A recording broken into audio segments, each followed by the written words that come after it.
What if the only thing standing between you and the life you want is the person you've been for far too long? The one who clings to old routines, who flinches at change, who says, maybe later, when life is calling now. We all carry within us a version of ourselves built from past fears, old habits, and outdated beliefs. It once served you, maybe even protected you, but what once kept you safe may now be keeping you small. The Stoics believed that to be free is to master the self, not just the world around you. That means learning to see clearly the voice inside that doubts, hesitates, and resists growth. In this video, we're not just talking about change. We're talking about what it really means to outgrow yourself. To outsmart the inner saboteur with calm discipline, with quiet intention, and with the courage to let go of what no longer serves. If part of you is tired of repeating the same story, then keep watching. This may be the beginning of a better one.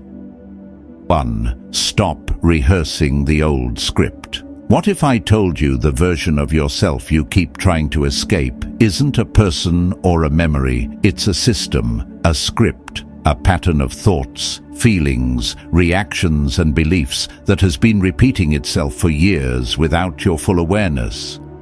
It's the reflex that whispers, "That's not realistic," every time you dream big. It's the feeling of hesitation when you want to try something new. It's the inner pull toward playing it safe, even when you're deeply unhappy. And here's the uncomfortable truth. The old you was designed to protect you. It was built in response to pain, disappointment, failure. It was shaped by the voices of authority, family, teachers, society, even religion. Most of them meant well, but they didn't teach you how to grow beyond safety. They taught you how to survive. From a Stoic perspective, this is where so many people lose themselves. Marcus Aurelius said, "The impediment to action advances action." What stands in the way becomes the way. But if your internal script is programmed to avoid all discomfort, then it will see every obstacle as a threat instead of a path. The old self was never meant to help you evolve. It was only meant to keep you from being hurt again. Now, Neville Goddard explained this idea through what he called states. He said that every version of you already exists, and that the old you is simply a state of consciousness you've grown used to occupying. It's not your identity. It's a well-rehearsed role. The hesitation you feel isn't part of your soul, it's part of the script you've been repeating. The doubt, the second-guessing, the scarcity, the self-sabotage, they're not you. They're habits your subconscious has accepted as normal. Joseph Murphy put it plainly, "The subconscious mind is law to belief and repetition."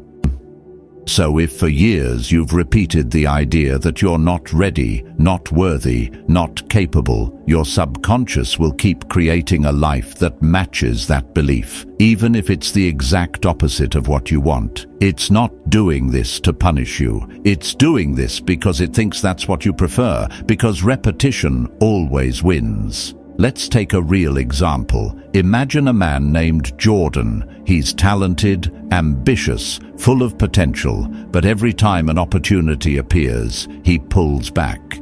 He tells himself he needs more time, more certainty, more proof.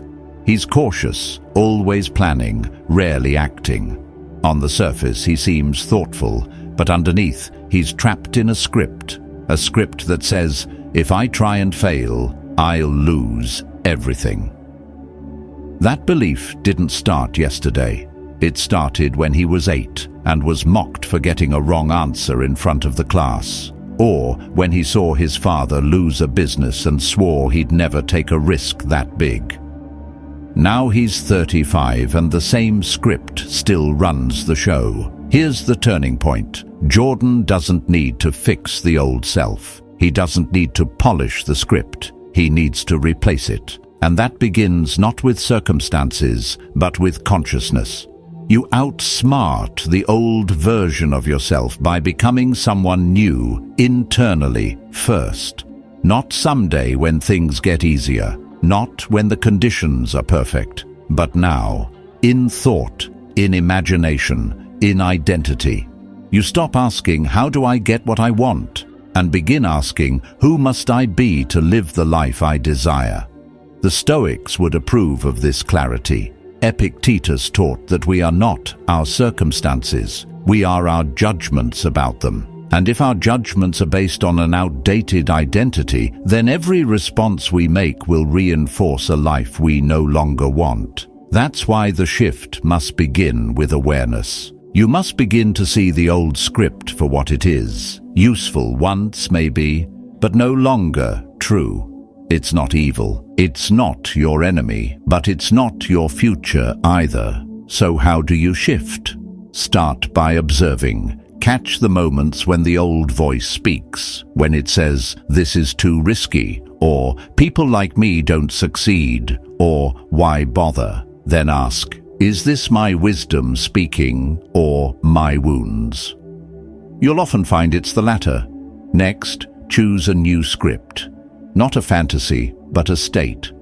A grounded, elevated version of yourself who acts with clarity instead of fear, who sees challenges as invitations, who knows that playing small does not equal safety. You rehearse that version in your mind, not once, but every day. In the morning, before the world tells you who to be. In quiet moments, when doubt rises. In difficult moments, when the old self tries to reclaim its role, you rehearse strength, calm, purpose. Repetition rewires the nervous system, and soon the new state becomes your natural response. Back to Jordan. One day, instead of delaying, he says yes to a speaking opportunity. The old voice rises, "What if you bomb?" But this time he replies, "That's not me anymore." He shows up, nervous but grounded. He delivers his message, not perfectly, but with presence. And afterward, he realizes something profound. The world didn't change. He did. The Stoics remind us that freedom doesn't come from changing the world. It comes from changing how we meet it. And nothing changes until you do. Not the conditions, not the timing, not the outcome. Just you, quietly, powerfully, now. So the invitation is clear. Stop trying to heal the old script. Stop negotiating with the doubts. Let the old self retire and begin rehearsing the new one with intention, with discipline, and with the unshakable certainty that the person you wish to become already exists. In the next part, we'll uncover how the old self disguises itself as logic and practicality, and how to spot the trap before it takes over. 2. When fear sounds like you. Here's where it gets subtle. The old version of you doesn't walk in wearing a label that says, "I'm your past." It doesn't arrive like a storm with thunder and chaos. It moves quietly. It speaks with your voice. It mimics your logic. It sounds like caution, like practicality, like common sense. And that's why it's so dangerous, because you rarely stop to question it. You say, "I'll take the leap when I have more money," or "I'll try again once I'm more confident," or "This is just the way I've always been." But who decided that?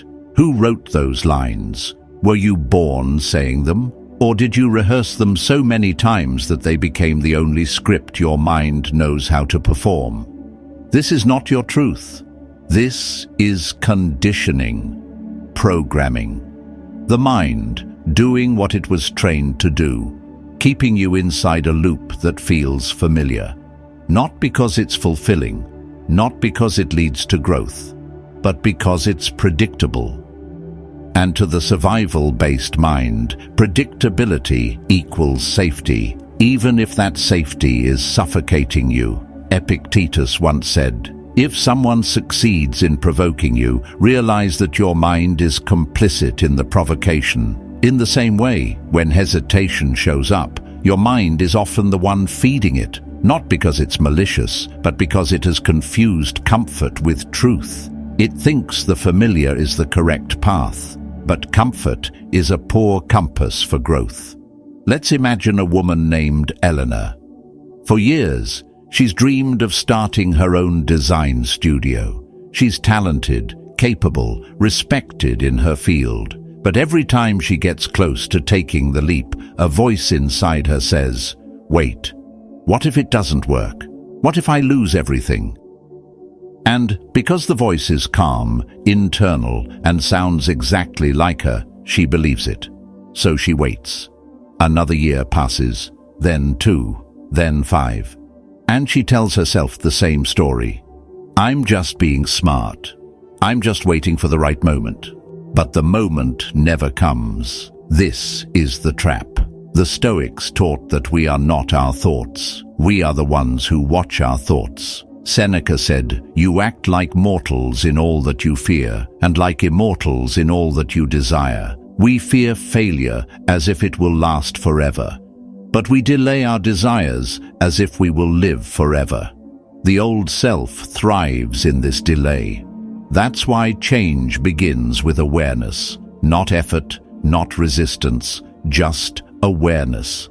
You don't need to wrestle with your old thoughts. You don't have to fight your own mind every time it throws fear at you. That's what most people get wrong. They try to overpower their old programming by arguing with it, but you're just feeding it with attention. The Stoic approach is far wiser. You become the observer. When the old self speaks up, when it says, "This isn't realistic," or "You've never done anything like this before," or "What if you mess it all up?" you recognize it. You pause. And instead of reacting, you watch it rise and fall like a passing wave. You say, I know that voice, but it's not mine anymore." Marcus Aurelius wrote in his Meditations, "You have power over your mind, not outside events. Realize this, and you will find strength." That includes the power to disidentify from the old voice, to refuse to let fear disguised as logic run the show. Neville Goddard once said, "You are already that which you want to be, and your refusal to believe it is the only reason you don't see it." That refusal doesn't come with flashing lights. It comes with habits, familiar emotions, patterns that feel like you, even though they're just rehearsed behaviors. So what do? You practice. Every day, every moment, you become deliberate. The next time you feel the urge to procrastinate because something feels too big, you stop and name it.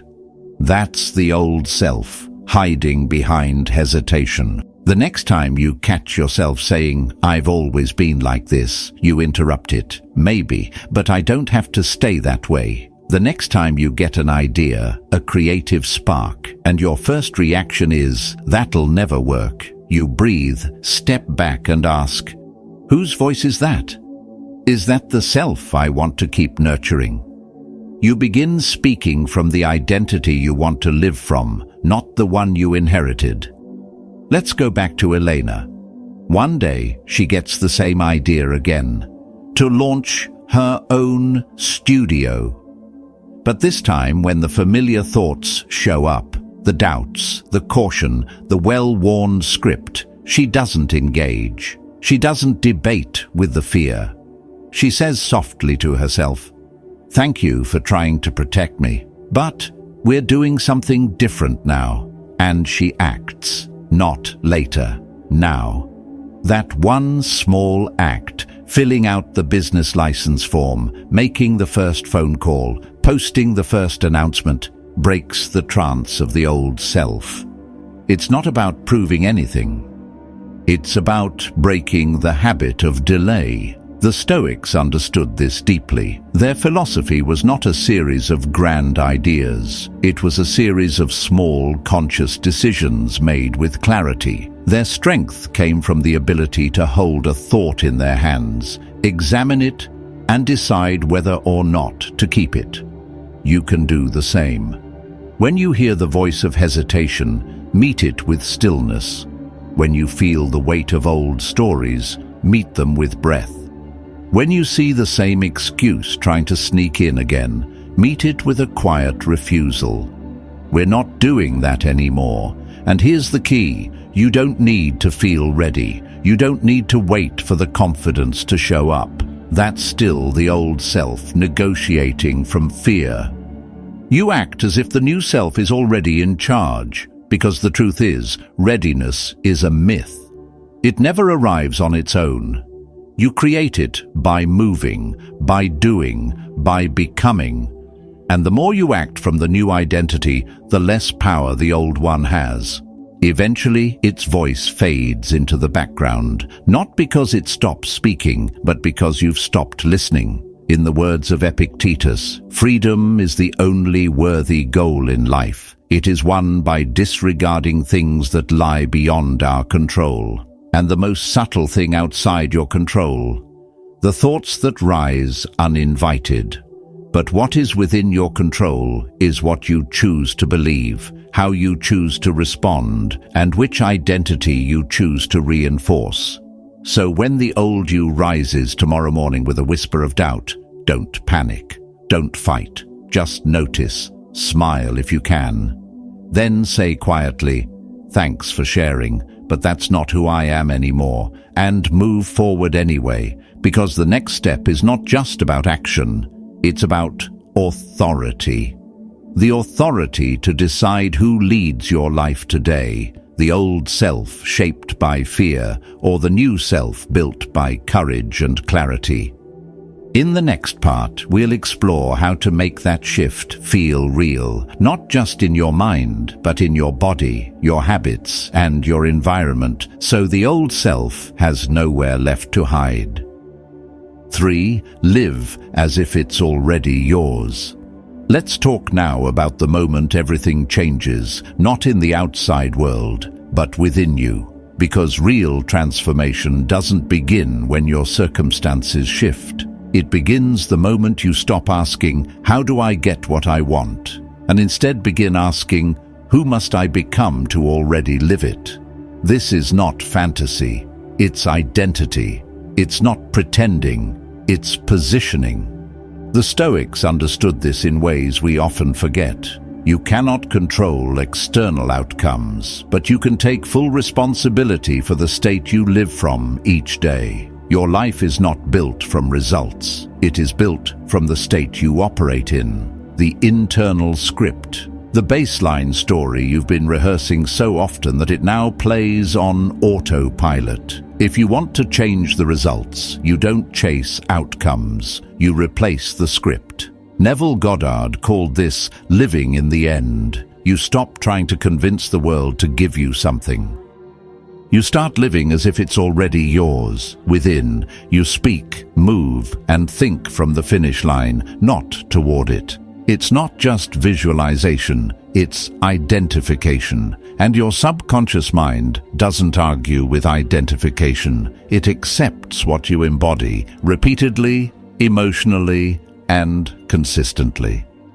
Let's take a concrete example. Imagine a man named Daniel. For years, he's been stuck in cycles of financial stress. Every day, he checks his bank balance with anxiety. Every time a bill comes in, he reacts with tension. His thoughts echo lack. Will I have enough? What if something unexpected happens? These aren't just worries. They're the default state he's been conditioned into. Even when he makes more money, the fear doesn't leave, because the state of lack has become his identity. Now let's imagine something different. What would happen if Daniel decided to stop living from lack and instead begin living from sufficiency, not after his circumstances changed, but before? He begins by observing his internal script, and then, each morning, he shifts. He closes his eyes, quiets his breath, and imagines that everything he needs is already here, not in a forced or fantasy-driven way, but as a calm certainty. He hears himself saying things like, "I'm provided for," I live in alignment with abundance. He imagines opening his banking app and feeling peace. He imagines himself generously giving, wisely investing, moving through life with stability and clarity. And here's the Stoic part. He doesn't do this to escape reality. He does this to reshape how he meets reality. Marcus Aurelius said, "The soul becomes dyed with the color of its thoughts." If his mind is dyed with anxiety, he will meet each moment with fear. But if his thoughts begin to reflect confidence, sufficiency, and self-trust, then his experience of the world will begin to shift, even before the world itself does. In modern terms, this sounds like manifestation, but in Stoic terms, this is training your perception. Epictetus taught that perception is everything. If we don't master it, we become slaves to appearances. But if we lead with it, if we shape it, we create a life that reflects our values, not our fears. This is where most people get stuck. They wait for the outer proof before they allow the inner shift. But you're not here to wait. You're here to lead. So what does this look like in practice? It looks like walking through your day as if the outcome is already secure. It looks like speaking with authority, not because you're faking it, but because your identity is no longer up for negotiation. It looks like moving through decisions not from desperation, but from alignment. When you feel doubt rise, you remind yourself that belongs to the old script, and you return to your chosen identity. You begin to act as if, not in a performative way, but in a grounded, stoic way. You become the author of your internal state. That's what Joseph Murphy meant when he said, "Change your thoughts and you change your destiny." He wasn't just talking about positive thinking. He was speaking to the deep truth that your external life always follows the internal assumptions you've repeated for years. And you don't need to be perfect to begin. You just need to be consistent. The subconscious doesn't respond to intensity, it responds to repetition. If you repeat lack, you reinforce it. If you repeat confidence, you normalize it. The choice is yours. Now back to Daniel. He keeps going. For 30 days he lives in that new state, not just when meditating, but in how he orders coffee, how he replies to emails, how he responds when something goes wrong. And something shifts. Not because money rains from the sky, but because he becomes different. His body language changes, his presence expands, his energy stabilizes. He stops over-explaining, he starts leading, and then life begins to mirror this new version. Opportunities show up, conversations shift. People respond to him differently because they're no longer speaking to the anxious version of him. They're speaking to someone who already knows who he is. This is what it means to replace the script. You don't wait to be chosen. You choose. You don't ask the world to validate your identity. You live it and let the world catch up. So try this. Today, choose one area of your life where you've been reacting from the old self. Name it. Then, write down how the new self would respond, how they would speak, what they would no longer tolerate, what they would move toward. And start there. Don't try to change everything at once. Begin with one thought, one choice, one action from the new script. And remember, you don't fake confidence, you train it. You don't chase proof, you become it. If this message resonates, write "Already me" in the comments. It's a reminder that the next level isn't something you earn, it's someone you return to. And if this kind of perspective is helping you rebuild your mindset from the inside out, consider subscribing. The next lesson is designed to help you deepen this shift even more, because in the next part, we'll explore how to deal with resistance when the old self doesn't go quietly, and life starts testing your new script. You won't want to miss that.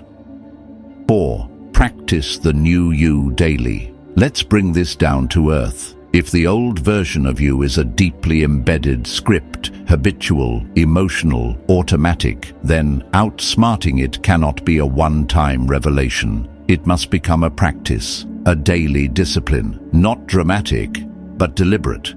And, like all Stoic habits, it's simple in structure, yet powerful in effect. Here are 3 daily tools, each grounded in conscious repetition, each designed to train the mind until the new self becomes your natural state. First, morning identity reinforcement. Before you touch your phone, before emails, notifications, or the world's expectations have a chance to claim your attention, you begin with one clear sentence. I am the version of me who already has. And then you fill in the blank. Not I will be, not I hope to become, but I am.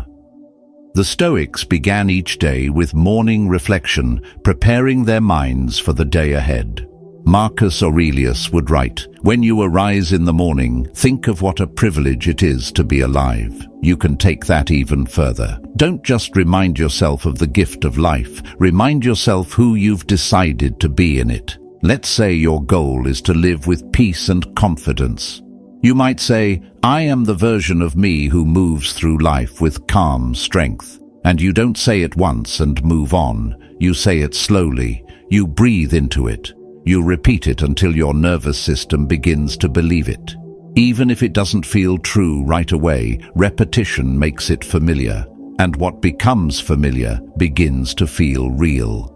Consider Sophia, a single mother who wakes each day already burdened with the noise of responsibility. One morning, instead of rushing into action, she sits for 60 seconds and whispers to herself, I am the version of me who navigates challenges with wisdom. I am not defined by chaos. I lead it. At first, it feels forced. But 3 weeks in, something shifts. She finds herself responding to her children with more patience, to setbacks with more clarity, not because her life got easier, but because her identity got stronger. That's the first tool. Ground yourself each morning in the identity you choose, not the one habitually handed to you. Second, mental rehearsal. Take 5 minutes a day, no more, no less. Sit in stillness, close your eyes, and enter the scene as if the desire is already fulfilled, not as a distant hope, but as a normal moment in your life. This is what Neville Goddard called living in the end. But even the Stoics knew this idea intimately. Seneca said, "We suffer more in imagination than in reality," which means, by the same power, we can also train the mind to flourish in imagination. When guided intentionally, imagination becomes a tool of liberation. So you rehearse not just the image, but the experience. If your vision is becoming someone who leads with influence and calm confidence, then you close your eyes and feel that. Picture someone shaking your hand after a speech, thanking you for your clarity. Hear someone say, your presence made the difference. Let your body feel it, not as excitement, but as normalcy. That's the key, boringly normal. The mind will resist at first. It will tell you this is fake. But here's the truth. The mind also believed the old story was real. It accepted fear and failure as facts simply because they were repeated. So you rehearse again. Picture a teacher named David. He's soft-spoken, rarely confident in staff meetings, but in his mental rehearsal, he imagines himself offering bold ideas. He imagines the nods of agreement, the follow-up emails, the quiet respect. At first, it feels silly, but then something unexpected happens.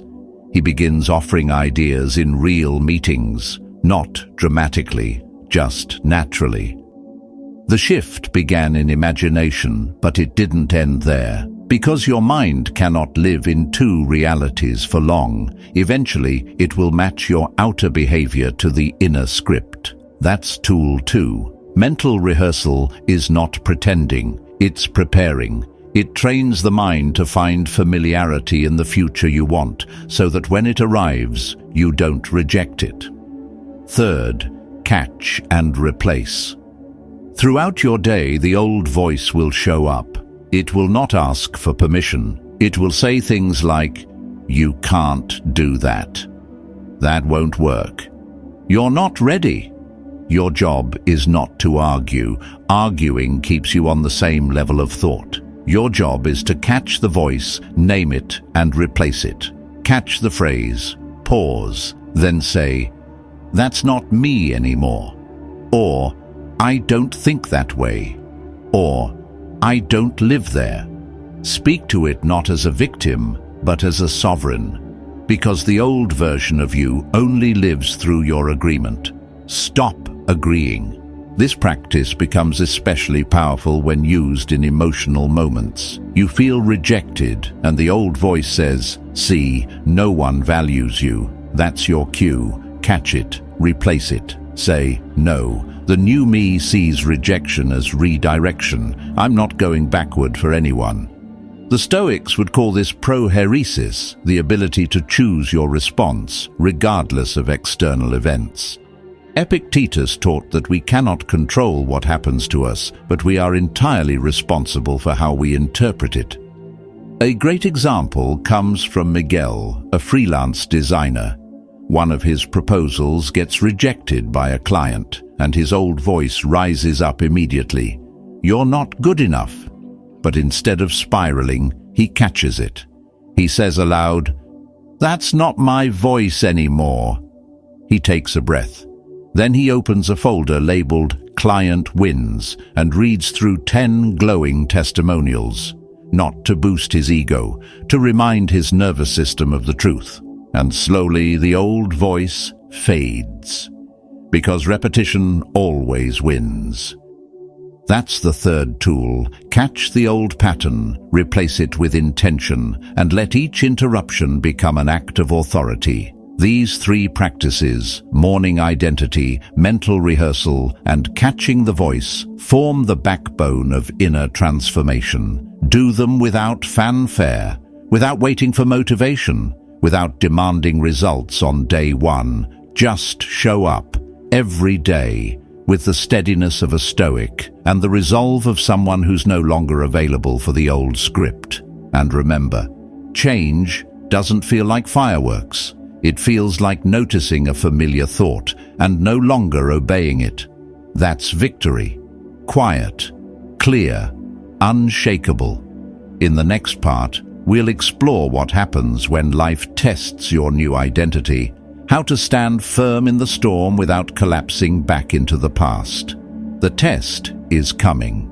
The question is, will the new self be ready to lead? 5. Peace before proof.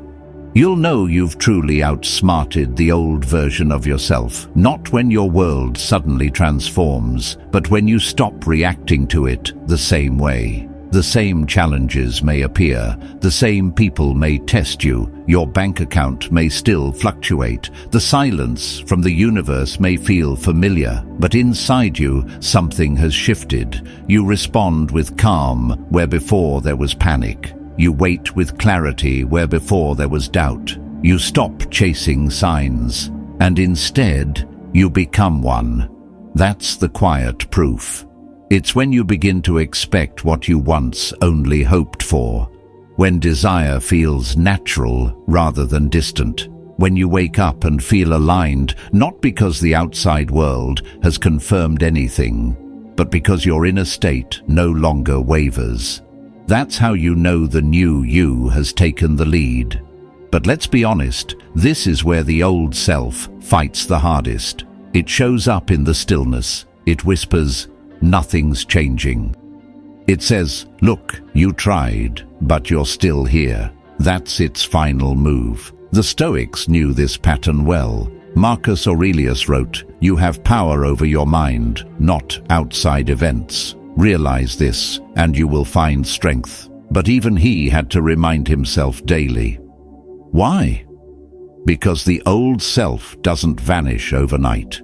It lingers. It tests, especially in the gap between transformation and visible results. That gap can be deceptive. Neville Goddard warned, "Your assumptions, though false, if persisted in, will harden into fact." But that doesn't mean they harden immediately. There's a delay. Not because the change isn't real, but because the old vibrations, the old habits, fears, thoughts take time to dissolve. What feels like stagnation is often just old momentum slowing down. The key is not to mistake the echo for the future. Let's use a real-world example. Imagine a woman named Camille. For most of her life, she's believed that love is earned by proving her worth. She's always over-giving, over-apologizing, bending to fit what others need. But one day, she begins shifting. She stops explaining herself so much. She starts speaking with honesty instead of seeking approval. And then, for a while, things feel worse. Her texts go unanswered. Certain friends fall away. It feels like a step backward. But what's actually happening is this. Her reality is recalibrating. Camille hasn't failed. She's just stepped out of the frequency where she used to belong. The old self wants to interpret that discomfort as proof that she's doing something wrong. But the new self sees it clearly. It's just the echo clearing out. She holds steady. She doesn't revert. And slowly, new people begin to appear. She starts attracting different conversations, different energies, not because she forced it, but because the mirror finally caught up to the face. That's the law of reflection. Reality does not initiate change. It follows identity. When the person in the mirror shifts, the reflection has to follow, but it takes discipline to hold that new posture long enough for the shift to be mirrored back. The Stoics prepared for this kind of test. They practiced equanimity, remaining stable, not because the world is stable, but because they are. Seneca taught that a wise person is like a rock in a storm, unmoved by the wind, shaped only by time. That's your work now. So when you feel like nothing is moving, remember this. The stillness is not a void. It's the space where your old assumptions are dying. And if you persist in the new identity, not once, but daily, you will feel the momentum build, slowly but surely. The results won't come to wake you up. They'll come because you already woke up without them. That's when you know you've outsmarted the old self, when you no longer need proof to believe, when you no longer seek outside confirmation because your inner foundation is already strong, when your peace becomes your default, not your reward. And from that place, everything else becomes inevitable, because when the inside changes, the outside must follow. Just like a mirror can't help but reflect what stands before it. Now let's bring all of this together. You don't need more strategies. You need a new stance. Stop asking how to get what you want and start asking how to stop being the version of you that doesn't have it. When you embody the new identity, the world adjusts, because reality responds not to desire, but to being. If this message spoke to you, drop a quick comment, new mindset. And if you haven't yet, feel free to subscribe for more wisdom like this. Stay steady, stay true, and I'll see you in the next step of your journey.